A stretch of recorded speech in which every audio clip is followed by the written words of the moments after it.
Fica com a Bíblia aberta aí, em Romanos, capítulo 8, verso 28, ao verso de número 39. Deixa eu dizer uma coisa para você. Não feche sua Bíblia, tá? Nós estamos vivendo em dias loucos. E quando pensávamos como seriam os dias de hoje, nós pensávamos diferente, talvez, né? Você imaginava como é que seria 2025? Alguém imaginava, assim, há 10, 20 anos atrás, como é que vai ser agora? Imaginava? Não imaginava? Ele não fazia nada da vida, né? O Gabriel não fazia nada, não imaginava nada. Você queria enlouquecer. Deixa eu dizer uma coisa para vocês. Ontem eu fui com a Thalita, nós fomos no cinema. E quando você vai ficando mais velho, você não quer ver coisas novas. Você começa a gostar de coisas mais velhas. E nós fomos ver o relançamento de aniversário de 40 anos do De Volta para o Futuro. E esse filme foi um filme que marcou minha vida. Marcou tanto a minha vida que eu me lembro o dia que eu vi esse filme pela primeira vez. Eu vi esse filme pela primeira vez no dia 11 de dezembro de 1989. Tá? Por quê? Por que isso marcou minha vida? Porque eu acho que foi a primeira vez que eu fiquei acordado até depois das 9 da noite. Né? Hoje em dia as crianças ficam acordadas, ficam pentelhando ali, atrapalhando, enlouquecendo. Antigamente não tinha isso. E eu nem era filho de crente, tá? 8 e pouca da noite vai dormir. Hoje em dia tu marca uma coisa com um casal, as crianças ficam ali olhando, parecendo que estão tudo drogados, né, meu? É uma loucura, né? Então, a gente tem que voltar a ter aquela coisa de botar a dormir. Ah, mas não tô com sono. Não importa, deita aí. Quem aqui já esteve em creche quando era criança? Levanta a mão, deixa eu ver. Você lembra do soninho da tarde? Você lembra? Tu queria? Tu não queria, né? A tia da creche, então não precisa. Era assim? Não, vai deitar. Botava aqueles colchãozinhos bem fininhos assim, né? E tinha que dormir o soninho da tarde. Eu me lembro, foi a primeira vez. A minha mãe foi me buscar na creche. E como eu faço aniversário dia 26 de novembro, não se esqueça. Eu faço aniversário dia 26 de novembro, então eu já tinha 7 anos. Pô, 7 anos está na creche, na minha época. A criança não tinha como entrar no colégio com 6 anos de idade. Então eu tinha 6 anos de idade no início do ano e eu faço aniversário no final do ano. E ali no dia 11 de dezembro ela foi me buscar na creche e tinha aniversário do meu primo.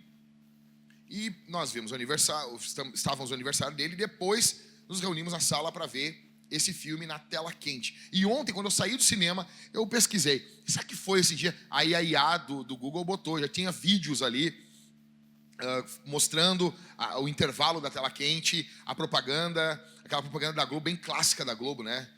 Um rapaz e um cientista aproveitando aventuras do barulho, aquela coisa.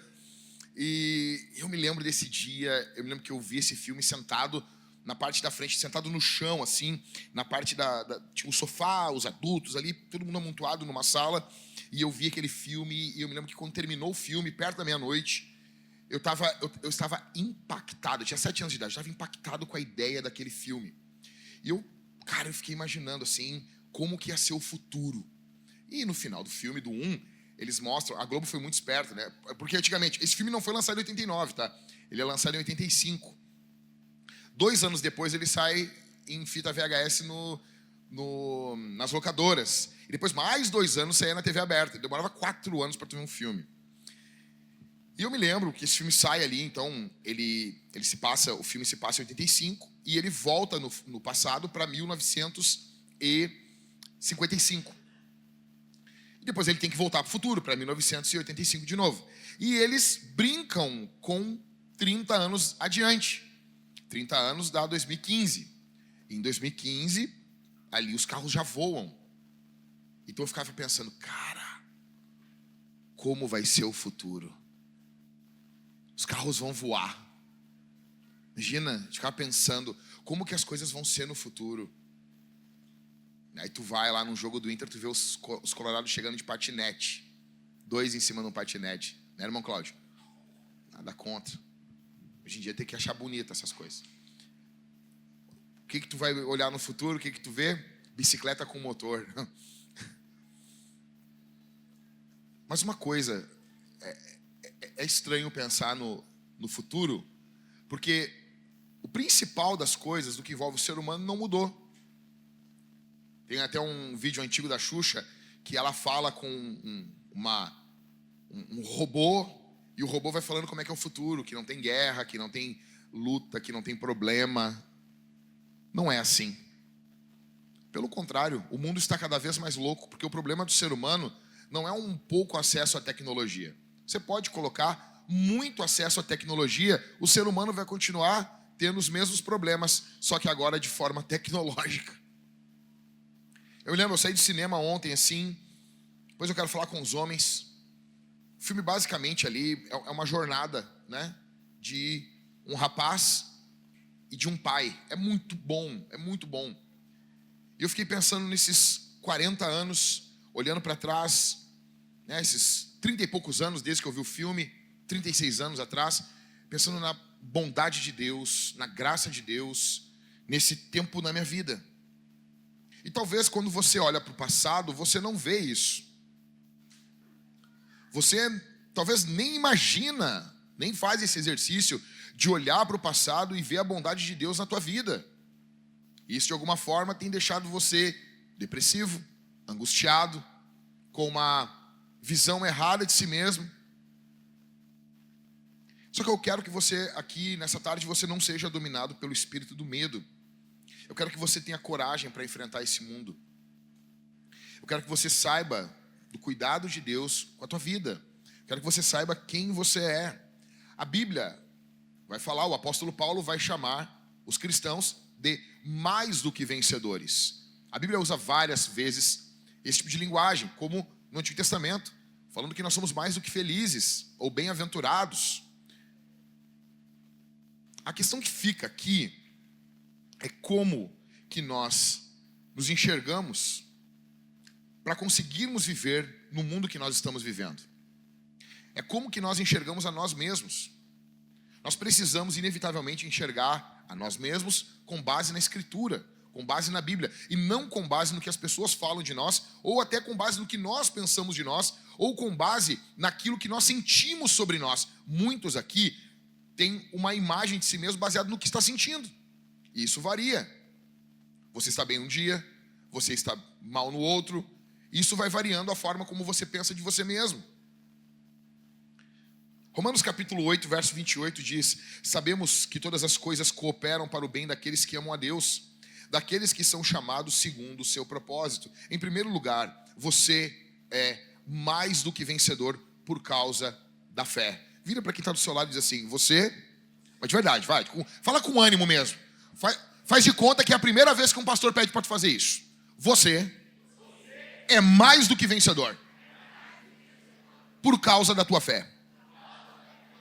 Escuta, o apóstolo Paulo, ele não diz assim: esperamos que todas as coisas cooperem para o bem, sabe? Ele fala isso? Não.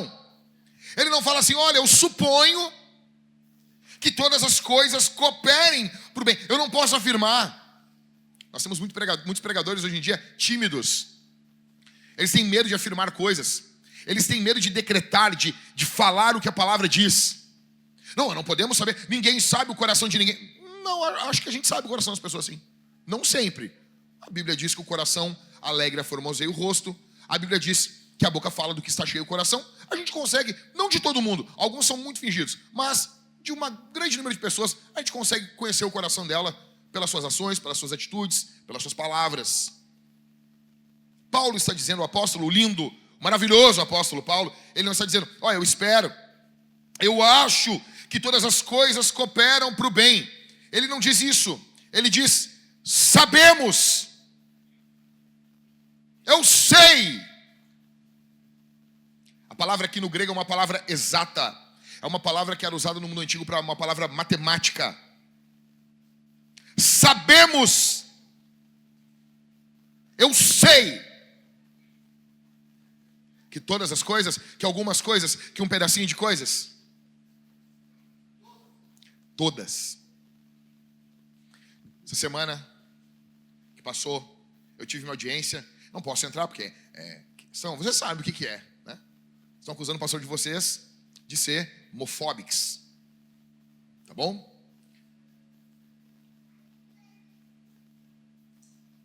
Enfim. É engraçado demais isso. E pegaram 2 posts do Instagram ali, e tem uma deputada aí falando sobre isso, tá? Por favor, não façam um corte disso aqui. Cadê o Mateuzinho? Cadê o Mateuzinho? Tá, Mateus? Negócio dos muçulmanos lá foi a ideia do Mateus. Quem sabe a gente... Até hoje, alguns muçulmanos vêm falar comigo com um jeito muito carinhoso. Tá bom? Então, estão me acusando disso, me acusaram. E aí os irmãos foram ali depor ali. Em um dado momento eu olhava, fui muito bem tratado, muito bem recebido, mas eu olhava ali, os irmãos, olhava para mim, olhava para os advogados, Ministério Público, todos assim, tipo, olhando, esse cara, todos aqui somos mortais. E não há nada do que vai acontecer nesse tribunal aqui que não venha das mãos de Deus. É obviamente que não, o tempo todo a gente consegue ter esse pensamento tão bonito, tão lindo para falar no púlpito, né? Sabe, esse é o pensamento bom, esse aqui é o pensamento de domingo. Às vezes não, às vezes dá uma incredulidade. Assim, cara, eu tô lascado. Na hora que deu uma discussão ali dentro do tribunal ali, do meu advogado, quase saiu no soco ali com o advogado de acusação ali. Eu disse, cara, eu tô lascado. Mas, veja, quem está falando isso aqui pra gente não é alguém que vivia uma vida nababesca, uma vida tranquila, uma vida sem problemas. Esse cara aqui sabia o que era sofrer, sabia o que era passar dificuldade, soube o que era estar dentro de uma prisão romana.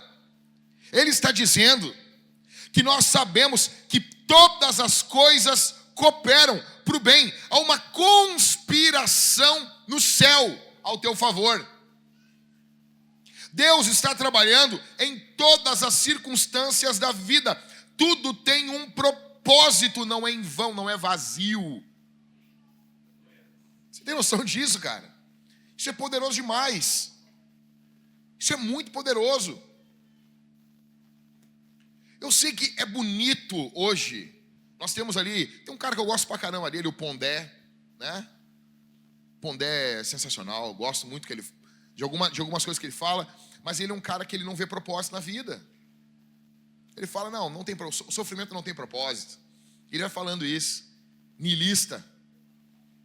Sabe, quem pensa assim, a pessoa precisa viver de entorpecentes. E não apenas entorpecentes químicos, mas se entorpecendo na vida.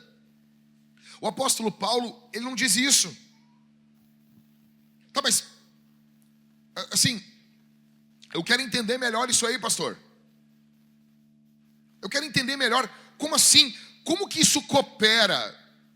Como que isso ocorre, eu não sei. Eu não sei, tu não sabe, talvez tu nunca saiba.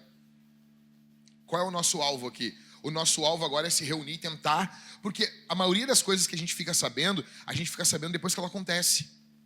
Tu não consegue ver, muitas vezes, os propósitos de Deus no meio da luta. Tu não vê, porque não é para você caminhar naquele momento com base no que você sabe, é para você caminhar com base na fé.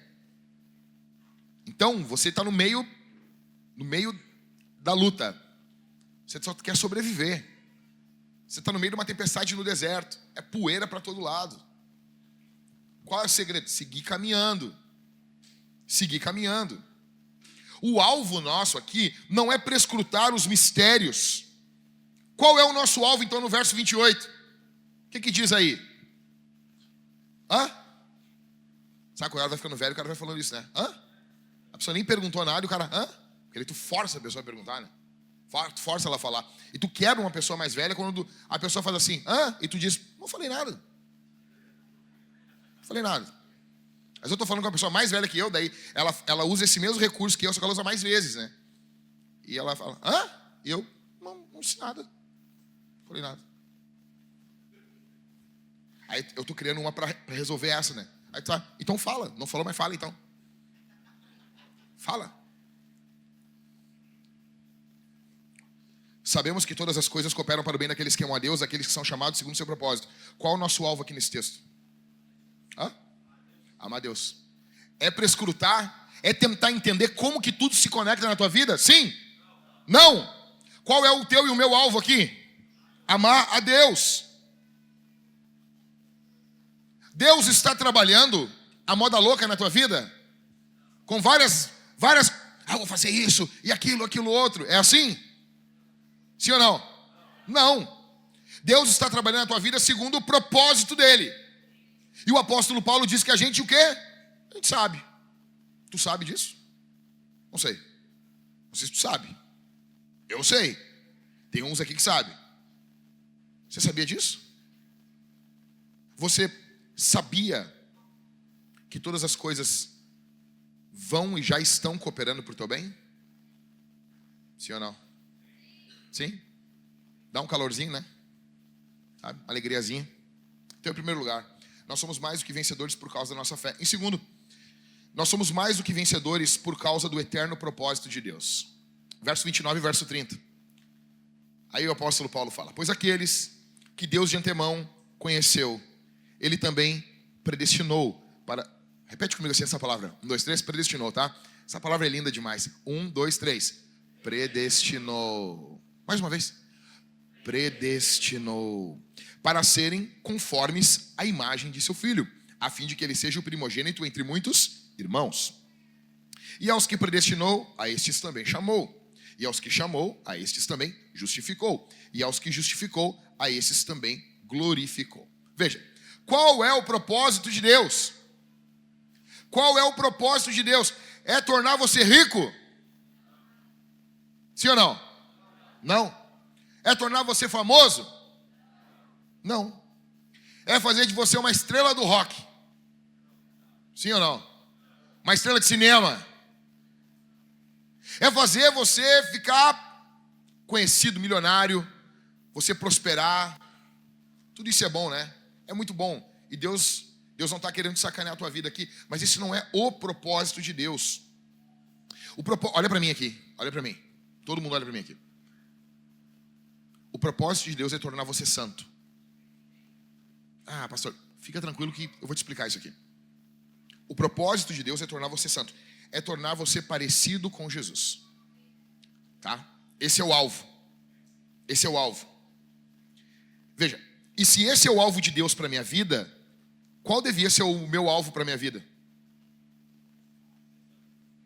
É o mesmo alvo, né? Ser santo, ser parecido com Jesus. Se esse é o alvo de Deus para mim, esse devia ser o meu alvo para mim. Você e eu temos um pai que nos ama e que enviou o irmão, nosso irmão mais velho, para nos buscar, diferente da parábola do filho pródigo. Ele veio.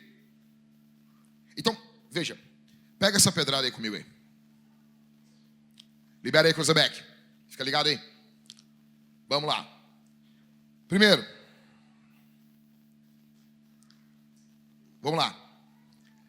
Verso 29. Pois aqueles que Deus de antemão conheceu. Como assim conheceu? Deus passou pela rua da eternidade assim. Tudo bom? Tudo bom? Tudo bom, Mateus? Tudo bom, Rômulo? Meu nome é Deus. Prazer? Prazer? Legal? Legal. Foi isso? É isso que a Bíblia diz? Sim ou não? Não é isso. Conhecer na Bíblia é relacionamento, é amor, é intimidade. Em relacionamentos conjugais é utilizado até para relação sexual na Bíblia. É a intimidade profunda. O que a Bíblia está dizendo sobre você, sobre mim? Pois aqueles que Deus de antemão amou de forma íntima, se relacionou de forma íntima na eternidade. Quando Deus pensava em você estando em Cristo. E Ele se relacionava. Sabe quando mamãe, você estava com o bebezinho na tua barriga e tu não deu nem tempo ainda de fazer aquela que tu vê lá a criança lá, parecendo uma massa de modelar lá. Como é que é o nome daquilo?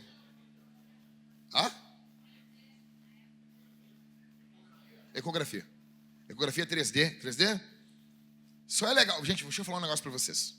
Só é legal quando é o nosso. Tá bom? Tô mentindo, não. Fala a verdade. Tu olha, olha aqui a carinha igual a do fulano. Aí tu olha, parece uma argila. Igual. Que lindo. Mas quando é o nosso é legal. É diferente. Não adianta. Tava lá o teu filhinho na tua barriga, mamãezinha, e tu amava, né? Sabe como é que é, meu irmão? Você que é um homem de Deus, não um canalha. Você que participou da gravidez da tua esposa. Você que não jogou tudo para as costas dela. Você quando botava as mãos, impunha as mãos sobre a barriga da tua mulher e tu orava pela tua esposa, pelo bebezinho, pelo teu filho. Você se relacionava mentalmente, o teu coração estava se relacionando já com aquela criança em amor. Assim é Deus. O apóstolo Paulo está dizendo: pois aqueles que Deus de antemão conheceu, Ele também fez o quê? O que diz o texto aí, gente? Vamos lá, gente. O que diz? Segunda pedrada, Ele predestinou. Ah, pastor, eu tenho um problema com essa palavra. Eu amo Deus, cara. E Deus, Ele age de um jeito assim, Ele fala o que Ele quer. Ele é tipo Deus, assim, né? Tipo, Deus é Deus, Ele faz as coisas de Deus. Deus não está preocupado. Teve essa semana agora a entrevista. Aquela menina lá que fez uma propaganda do jeans americano lá, como é que é o nome dela? Não tem ninguém sabendo isso aqui, gente. Sidney alguma coisa, né? Assim, aquela menina, ela tem umas ideias muito boas. Só ela devia ter uns toques no que envolve a roupa. Ela devia ter tido um pai que cobrisse um pouquinho mais ela. Um pouquinho não, bem mais ela, né? Mas ela, a entrevistadora, querendo fazer que ela pedisse perdão pela campanha do jeans ali, enfim, toda aquela coisa, aquela bobajada esquerdista. E você vê que ela se cuida para falar, porque ela pode falar qualquer coisa. Ela é firme, mas ela tem que se cuidar no que ela está falando. Deus não é assim. Deus, Ele fala do jeito que Ele quer. Ah, mas eu fico louco quando a pessoa diz que não acredita em predestinação. A Bíblia usando essa palavra. Você consegue entender isso? Tem como uma pessoa dizer que ela concorda com a Bíblia e dizer que ela não concorda com o que a Bíblia diz? Sim ou não, gente? Ah, mas eu acho... Não, o que tu acha é problema teu. O que eu acho é problema meu. Nós temos um Deus e a Escritura mostra como Ele é. Será que você não tem que se moldar ao Deus da Bíblia? Sim ou não? Sim. Ah, mas é calvinismo. Esquece calvinismo. Esquece arminianismo. Vamos ficar com Bíblia. Predestinou. E o que essa palavra quer dizer? Ela quer dizer exatamente o que ela está dizendo. Predestinou fala de decreto eterno, soberania, liberdade graciosa de Deus. Deus tem livre arbítrio. Ele tem. E Ele é livre para chamar quem Ele quiser.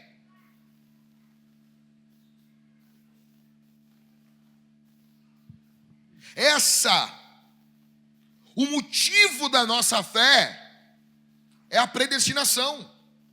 A gente só crê porque Deus nos chamou. E antes de nos chamar, Ele nos predestinou. O motivo da nossa santidade, das boas obras que praticamos, o motivo não está em nós. O motivo está em Deus. E olha aqui para mim. Somente um ser orgulhoso poderia se ofender com isso aqui. Quem é pecador e sabe quem é, sabe como é falho, sabe como é limitado, chora lendo isso aqui.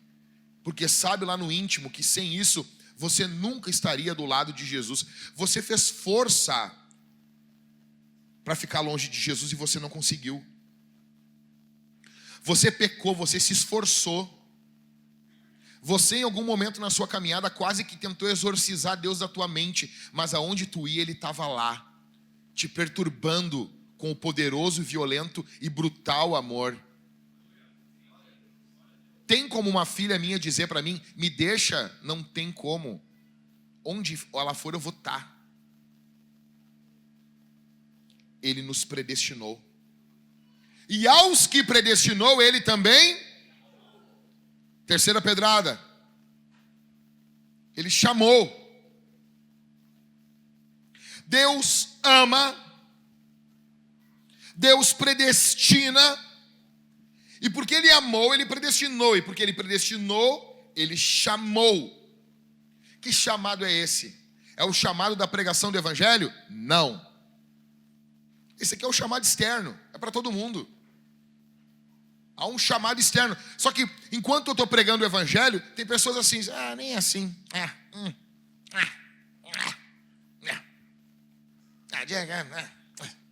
Só que enquanto eu estou falando, o coração de alguns vai se derretendo. E quando você fala sobre Cristo, a pessoa quer, porque ela está ouvindo a coisa mais fabulosa que ela ouviu em toda a sua vida. Tem um chamado interno. Tem um chamado interno do Divino Espírito Santo ocorrendo. E quando você conheceu Jesus, foi assim que aconteceu com você. Eu me lembro como foi comigo. Eu me lembro. É um chamado interno. É uma graça irresistível. Mas as pessoas resistem à graça, claro que resiste. Até não resistir mais.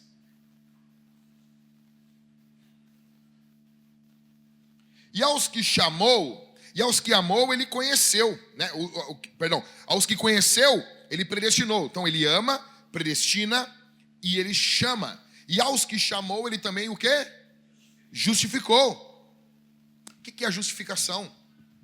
A justificação é um ato interno de Deus? Não. Eu já nem pergunto, se tu falar isso aí, eu vou me dar um troço aqui agora. Não, se tu perguntar para um crente aqui da Vintage e perguntar, a justificação é uma experiência de Deus que ocorre dentro do crente, e ele falar sim, 5 pastores morrem a cada vez que ouvem essa frase. A justificação é um ato externo. Se tu crê que é interno, tu tem que ir para a igreja católica.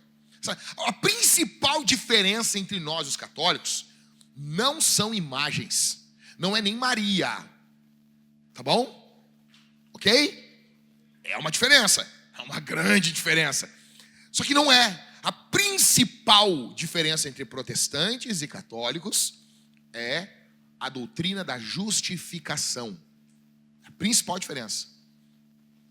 O que é a justificação? É um ato forense, é um ato judicial de Deus, no qual ele imputa sobre nós a justiça de Jesus. Ele coloca, ele decreta, é justo. Está sobre nós, como um manto. O que isso muda? Isso muda tudo, cara. Isso muda tudo. Porque não é interno, não é algo nosso. É algo outorgado, é algo entregado, é algo ofertado. É algo entregue, graciosamente, está sobre nós. Então agora você é justo. E que justiça você tem? Qual a justiça? Vamos pensar num crente agora, dos bons. Qual o crente mais santo que tu conheceu na tua vida? Não vale o pastor. Obrigado. Não, pastor Jack, se tu acha que sou eu, tu tá mal, hein? Tu precisa de ajuda. Deixa eu dizer, uma dos elogios mais brutais que eu já recebi, foi o Driscoll dizendo, tu é um dos melhores homens que eu conheço. Na hora eu me virei assim, não me lembro quem estava comigo, assim, cara, ele tá mal de amigo. Pensa num cara na história da igreja assim, mas esse cara era santo. Diz um aí pra mim. Apóstolo Paulo. Já veio com A, né? Vamos lá, mais um aí. Estevão era bruto. Brabão. Barnabé. Tá aí da história da igreja. Agostinho. O Agostinho era muito santo. Já era o cara, já era bispo de Hipona, escreveu um livro Confissões, no qual que ele relata coisas, ó. Quem já leu Confissões aqui? Aqui? Aquela parte que ele fala que ele fica de olho na guria dentro da igreja, tu fica, cara, esse cara é louco. O cara já era bispo, meu. Complicado. Quem lembra de mais algum aqui? Policarpo. Santo demais. Agora imagina comigo. Se Deus chegasse e dissesse assim, João, sobre a tua vida está a santidade de Agostinho. Era uma boa notícia? É uma ótima notícia. Imagina. Sobre a tua vida está a santidade do apóstolo Paulo. É uma boa notícia? Sim ou não? Você está entendendo onde eu quero chegar, né? Você sabe onde eu vou chegar. Então assim, não é disso que a Bíblia está dizendo. Não é essa boa notícia que a Bíblia está dizendo. Sobre você e sobre mim repousa a justiça de quem? De Jesus. E Jesus é o quê? Deus. É imputado sobre nós a mesma justiça de quem? De Deus. Você tem noção? Porque agora nenhuma condenação há. Você tem noção disso? Sobre você está a mesma justiça pela qual faz com que o filho se relacione com o pai. Você tem noção disso? E aos que conheceu, predestinou, aos que predestinou, chamou. E aos que chamou, ele também. E aos que justificou, ele glorificou. No grego, está no pretérito perfeito. Ou seja, Deus vê esse ato futuro desde o início. É futuro para nós. Mas Deus já nos vê com a obra encerrada. É algo certo. Ou seja, a Bíblia está dizendo que o nosso sepulcro não é o fim. Não é o fim. Não é. A morte que lute, a morte que se esforça, que venha se esforçar. Deixa eu dizer uma coisa para você. Vai chegar um dia que a morte vai me tomar de vocês. E no dia que a morte me tomar de vocês, Jesus vai me tomar dela. Por quê? Porque a palavra de Deus, ela é contra-situacional. Ela luta contra a situação atual. Há uma ousadia em Deus. Nós somos mais do que vencedores por causa desse propósito eterno de Deus. Deus tem um propósito eterno para o seu povo. É formar Cristo em nós. É por isso que você passa pelo que você está passando. Porque tem pouco de você. E Deus quer que tenha mais Jesus em você. É por isso que você tem essas crises internas. É por isso que você muitas vezes se desespera. É por isso que muitas vezes as coisas não dão certo. É porque tem muito de você em você. E Deus Pai quer mais Jesus em você. Amém? Amém. Mas amenzão mesmo, assim? Amém. Em último, nós somos mais do que vencedores, porque Deus é por nós. Isso aqui é para dar um glória. Glória a Deus. Aí Paulo diz, o apóstolo Paulo, o santo apóstolo Paulo diz, que diremos então? Tá. Depois de tudo isso ele vai dizer, o que a gente vai dizer? Meu guri, o que eu vou falar? Que diremos então à vista dessas coisas? Se Deus é por nós, quem será contra nós? Aí a pergunta que fica, tá, mas não tem ninguém contra nós? Tem ou não tem? Tem gente contra a gente ou não tem? Tem ou não tem, gente? Aí Paulo está dizendo assim, tá, mas quem? Aí alguém vai falar assim, o diabo? O diabo é contra nós? Sim ou não?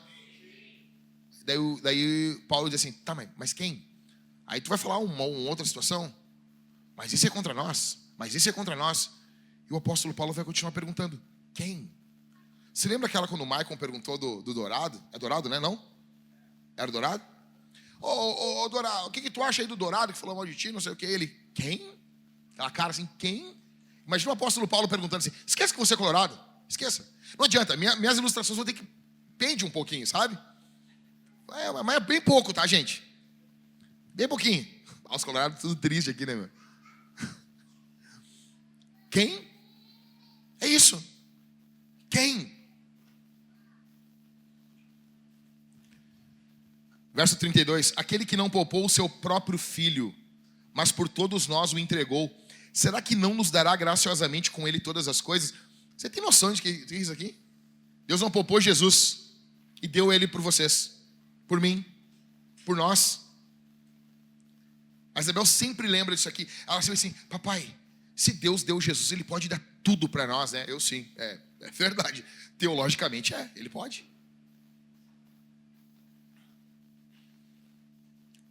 Verso 33. Quem intentará acusação contra os eleitos de Deus?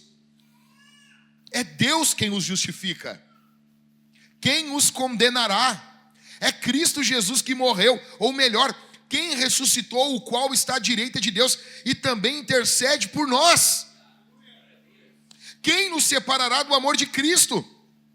Será a tribulação, ou a angústia, ou a perseguição, ou a fome, ou a nudez, ou o perigo, ou a espada? Como está escrito, por amor de ti, somos entregues à morte continuamente, fomos considerados como ovelhas para o matadouro.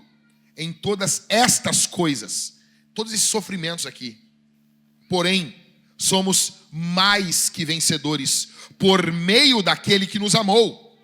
Porque eu estou bem certo de que nem a morte, nem a vida, nem os anjos, nem os principados, nem as coisas do presente, nem do porvir, nem os poderes, nem a altura, nem a profundidade, nem qualquer outra criatura poderá nos separar do amor de Deus que está em Cristo Jesus, nosso Senhor.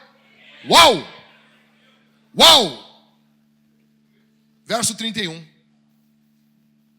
O apóstolo Paulo começa dizendo que nós somos invencíveis.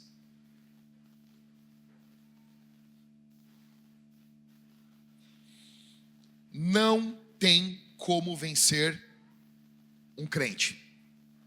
Não tem como vencer a igreja. Somos invencíveis.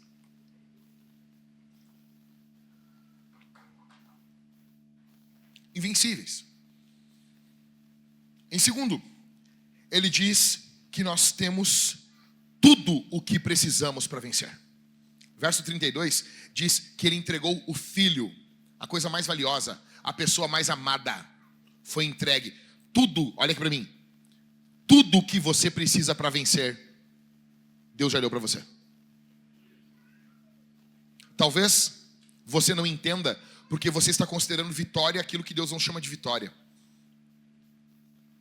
Quando nós olhamos do jeito que Deus olha, nós entendemos que nós somos mais do que vencedores. Verso 33, nós somos justos. Somos justos. Quem intentará acusação contra os eleitos de Deus, é Deus quem os justifica. Verso 34, quem os condenará? É Cristo Jesus quem morreu, ou melhor, quem ressuscitou, o qual está à direita de Deus e também intercede por nós. Paulo está dizendo que nós somos incondenáveis. Eu estava no meio da audiência, as testemunhas falaram 1h10, eu sozinho falei 1 hora. Eu fiquei 1 hora falando. Falei demais. Eu disse, vocês podem perguntar o que vocês quiserem, eu vou responder todas as perguntas. Tudo o que perguntar. Não tem nenhuma pergunta que vocês perguntem que eu não vou responder. Pode perguntar. E falei, cara. E eu disse, e com todo respeito, eu estou falando o que estou falando aqui, porque eu vou dar conta. Falei assim, com respeito ao senhor juiz, com respeito ao seu cargo, ao senhor, mas eu vou dar conta a um juiz que está acima do senhor. Eu vou dar conta em um tribunal que é superior a esse tribunal aqui. Jesus vai julgar cada palavra que eu falar aqui. Você tem noção disso? Em quinto, o apóstolo Paulo diz que nós arriscamos a nossa vida por esse amor. No mundo de hoje, você dizer que você é cristão, quantos aqui já perderam coisas? Nas tribulações, o apóstolo Paulo diz no verso 37, ele vai citar todo esse caos, todas essas situações, morte, nudez, perigo, espada, tribulação, angústia, tudo isso. Aí no verso 37 ele diz que nisso nós somos mais do que vencedores. Uma palavrinha grega que quer dizer literalmente, se fosse traduzido ao pé da letra, era uma palavra só, não era mais do que vencedor, seria hipervencedor. Hipervencedor. E daí do verso 35 ao verso 39, ele termina dizendo que não tem como você separar o crente do amor de Deus. Você pode fazer o que fizer com ele, você não separa ele. Deixa eu te dizer uma coisa, eu já falei isso. Se algum dia algum de vocês pregar no enterro, por favor, não falem isso aqui. Eu fui no enterro agora, o pastor pregou há 2 semanas atrás. O pastor que pregou lá pregou muito bem. Falou muito bem. Só tem uma coisa que ele falou que me deu um... Ele disse assim, aqui não está mais a nossa irmã aqui. Aqui está só a casca. Cara, quando ele falou isso aí, essa é a ideia grega, que o corpo é uma casca. Não é. Mas pastor, a irmã está ali? Claro que está ali, eu estou olhando ela ali, cara. Mas o espírito não está ali. Está com quem? Está com o Senhor. Então ela está com o Senhor, pastor? Sim. Mas ela também está ali? Sim. Qual é o grande terror da morte? O grande terror da morte é que a morte separa a gente da gente. Você nunca teve a sua parte espiritual num lado e a sua parte física do outro. Só que se aquilo fosse só uma casca, Deus não ia ressuscitar dos mortos depois da ressurreição final. É esse corpo que Ele vai ressuscitar e glorificar. Então o corpo não é uma casca. Isso é ideia de grego. Isso é ideia. Por que os cristãos nunca queimavam os corpos? Os judeus nunca queimavam os corpos? Porque para nós a matéria é importante. Porque o grego vivia assim, não. Você é só a casca. Pensar dessa forma, você faz as maiores loucuras com o teu corpo. Você se envolve com prostituição. Por isso que os gregos viviam daquela forma devassa. Depois, só largava 2 moedas nos olhos, larga pro barqueiro, bota fogo. Não dá nada. Nós não pensamos assim. O corpo é templo do Espírito Santo. Então o corpo tem uma santidade. Essa ideia de cuidar o corpo depois da morte, isso é uma ideia cristã. E por favor, ninguém, não vem, assim, se eu morrer, não vem me cremar, cara. Isso aí estraga a pregação de quem vai pregar, porque o cara vai pregar sobre a ressurreição de Jesus da tumba, e daí tá só um frasquinho com a cinzinha do cara ali. Pô, arrebenta com a pregação. Eu preguei, tinha um irmão aqui, amigo do Gabriel aqui. O cara, macho. E o cara morreu, o pai dele, não, vem aqui pregar. Eu fui lá e preguei muito querido ele, muito querido. Fui lá e preguei lá no crematório metropolitano. Aí tu fala em tumba, não é tumba. É complicado. Complicado. Deixa eu te explicar uma coisa. Escuta. Não tem como você separar um crente do amor de Deus. Não tem como. Você consegue separar ele dele. Você consegue separar você de você, que é a morte. A morte é isso. A morte é separar a gente da gente. Mas você não consegue separar você do amor de Deus. Qual é o primeiro versículo do capítulo 8? Aí alguém lê para mim, por favor. Capítulo 8. Agora, pois, já não existe nenhuma condenação para os que estão em Cristo Jesus. Ou seja, o capítulo 8, o apóstolo Paulo começa dizendo que não tem nenhuma, e ele termina falando que não há nenhuma separação. Para terminar, para tu ir para casa feliz, sem discutir dentro do carro, 5 marcas dos hipervencedores. Primeiro, hipervencedores são apaixonados por Jesus. Como está escrito, por amor de ti. Esses que são eleitos, esses que são predestinados, esses que são chamados, justificados, glorificados, eles amam Jesus. Eles amam Jesus. A vida deles é Cristo, Cristo, Cristo, Cristo. Em segundo, os hipervencedores, eles têm uma espiritualidade contagiante. Por amor de ti, somos entregues à morte. Continuamente fomos considerados como ovelhas para o matadouro. A espiritualidade deles é vibrante, contagiante. Em terceiro, hipervencedores amam a igreja. O apóstolo Paulo não está dizendo, Barba, como está escrito, por amor de ti, eu sou entregue. Ele podia dizer isso, porque ele está sendo entregue à morte ali. Ele podia colocar a palavra no singular e dizer, eu sou entregue à morte. É isso que ele fala? Ele diz, somos. A igreja é um povo. Em quarto, hipervencedores usam tudo para o avanço do evangelho. Eles usam a sua vida. Eles são entregues à morte. Amém. Isso vai fazer o evangelho avançar? Glória a Deus. Em quinto e último, hipervencedores arriscam tudo para testemunhar Jesus ao mundo. O que eu quero essa semana de você? Que você arrisque tudo. Que você arrisque tudo para pregar. Que você faça uma loucura por Jesus essa semana. Não estou falando para você fazer crime, ok?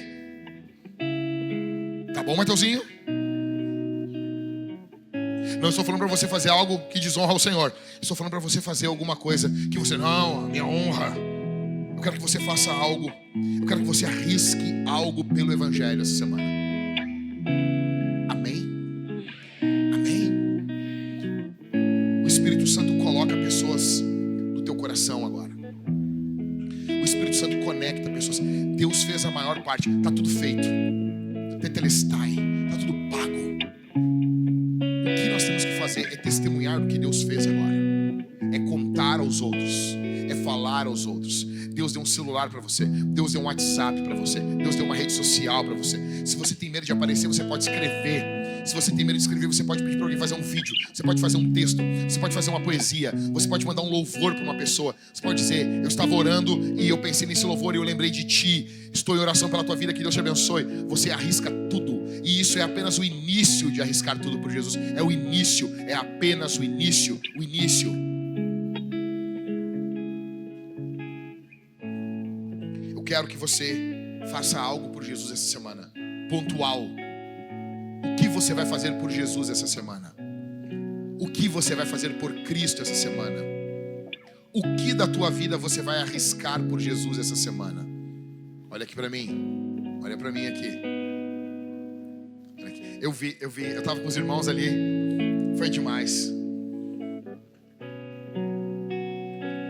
Aí tu via as perguntas. Os advogados, as perguntas eram as mesmas.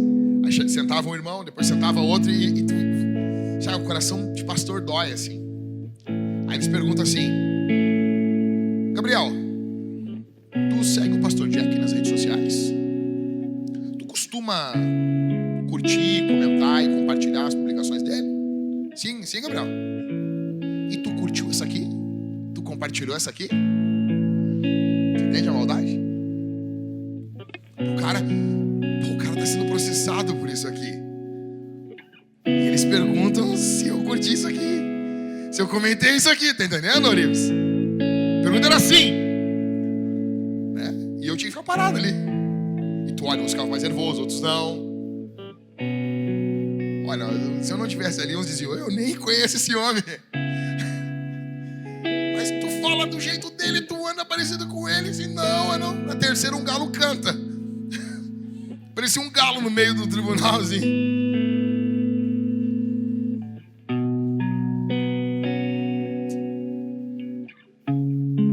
O que você vai arriscar essa semana? O que você vai arriscar? O que você vai fazer essa semana por Jesus? Amém? O que você está disposto a perder por Cristo? Você está disposto a abrir mão por Jesus? Sua reputação? Seu conforto? O que você pode entregar essa semana por Jesus? O que você pode fazer? Pense agora e diga para o Senhor: eu vou fazer. Eu vou fazer. Eu vou fazer. Eu vou até o fim. Onde Deus está mandando você ir? O que Deus está mandando você falar? Para quem Deus está mandando você falar?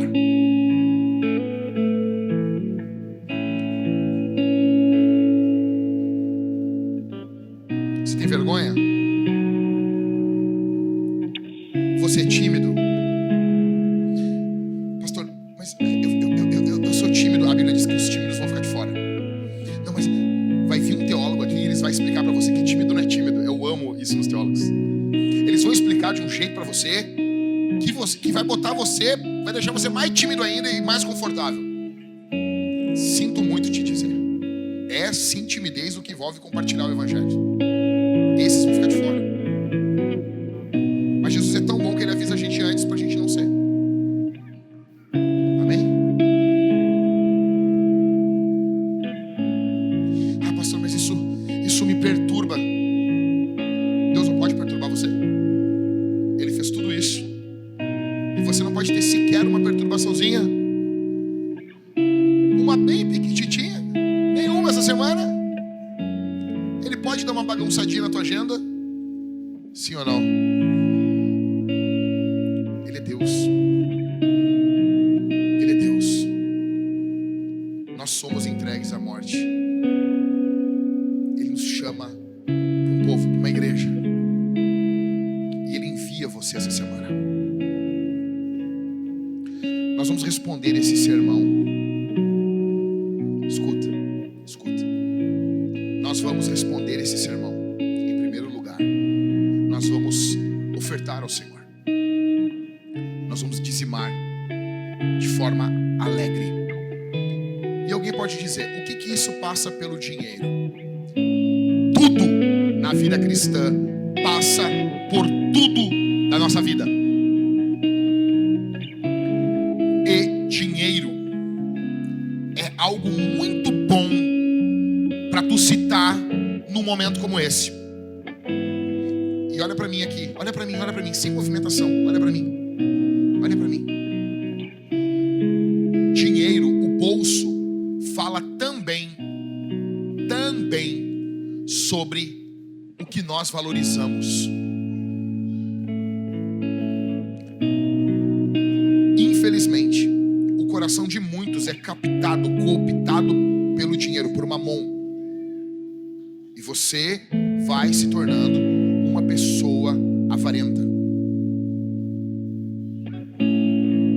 Deus escolheu chamar um povo, chamar uma igreja e fazer a sua obra por intermédio dessa igreja. E a obra dele envolve tudo. Mas por que eu tenho que doar meu dinheiro? Olha para mim aqui. Olha para mim. Vamos ser sinceros aqui. Vamos ser sinceros. Por que eu tenho que pregar? Por que eu tenho que arriscar minha vida? Por que eu tenho que arriscar uma condenação, ficar longe das minhas filhas? Deus não podia mandar um anjo para pregar? Podia ou não podia? Podia, mas Ele não quis. Não é só o dinheiro que parte de nós, é tudo no que envolve a obra de Deus. Tudo. É tudo. Você prega, você ora, você evangeliza, mas é tudo no poder do Espírito. Eu estou convidando você para pregar essa semana, para ofertar agora, para dizimar agora, fazer tudo isso no poder do Espírito. Sabe quando é custoso? É quando vivemos a vida cristã sem ser no poder do Espírito. Quando nós vivemos no poder do Espírito, a vida cristã é tranquila para nós. O que Deus está pedindo de nós, não é que Ele se torna fácil, completamente fácil, mas Ele se torna muito mais praticável, muito mais... algo muito mais executável da nossa parte. O Espírito Santo trabalha através de nós. E isso passa também pela nossa oferta. Se eu não estivesse falando sobre isso,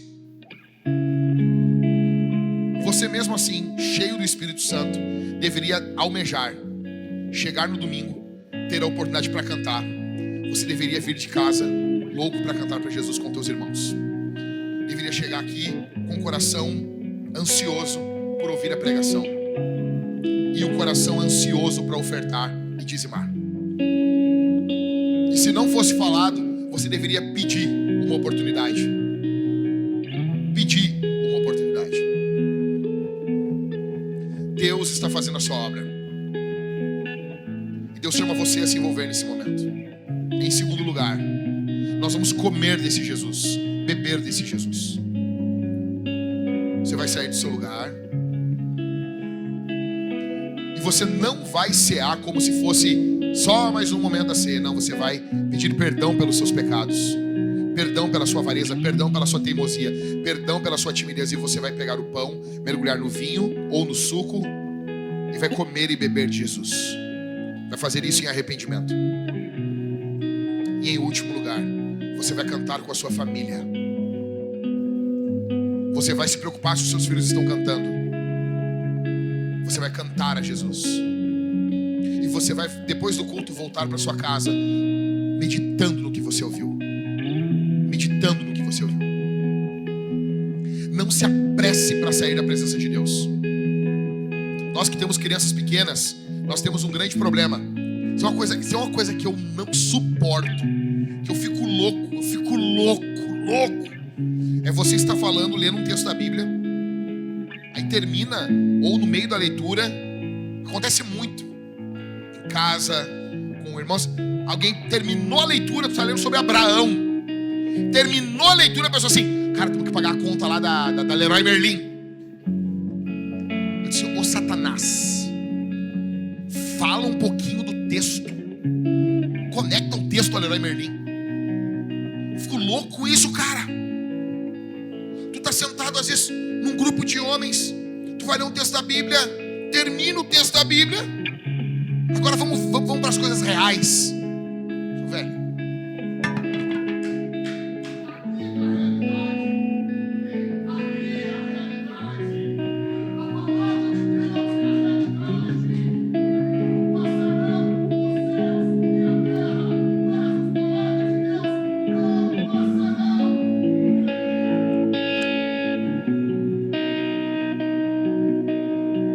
tratam a Bíblia como se fosse uma vírgula para o mundo real. Aqui é o mundo real. Isso aqui é o mundo real.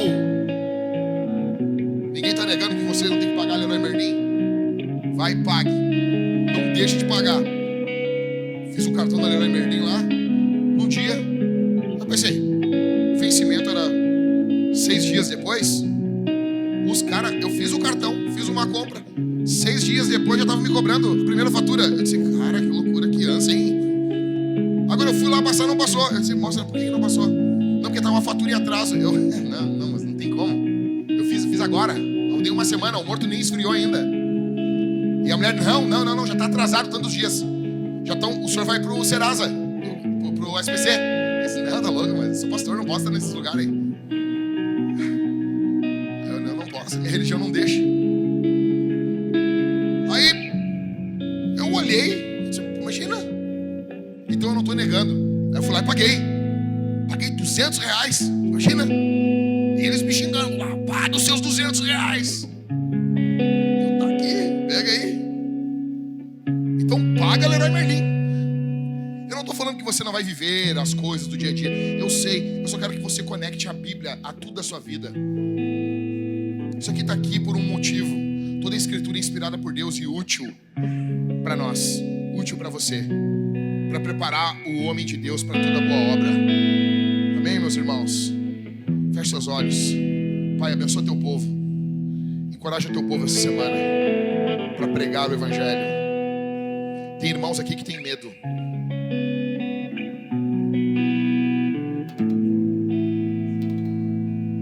Nós te repreendemos, medo. Nós te repreendemos, espírito do medo. O Senhor Deus fortalece você, meu irmão. O Senhor vem sobre você, o Espírito vem sobre você. Não tenha medo. Esse medo é uma cortina de fumaça. São apenas nuvens tentando te esconder dos raios da graça de Deus. Existe uma vida poderosa no fluir do Espírito Santo para você. Deus tem um ministério para você. Não tenha medo, não tenha medo, não tenha medo, não tenha medo, não tenha medo. Pregue, avance sem medo. O Senhor Deus é contigo. O Senhor Deus é contigo aonde você for, aonde você pregar, aonde você chegar. O Senhor Deus é contigo. Não tenha medo, não tema os homens, não tema os homens. O Senhor Deus é contigo. Abençoa teu povo, Senhor. Abençoa o teu povo que vai ofertar e dizimar. Que eles façam isso no poder do teu Espírito. Que eles façam isso com expectativa, crendo que o Senhor Deus abre janelas, abre portas. Bendito é o teu nome, exaltado é o teu nome. Dê a eles uma colheita extraordinária essa semana. Abra portas essa semana para aqueles que arriscam suas vidas em prol do Evangelho. Que não sejam apenas carteiras abertas, mas que o coração aqui esteja aberto ao Senhor. E que quando comerem, beberem, sejam cheios do teu Espírito.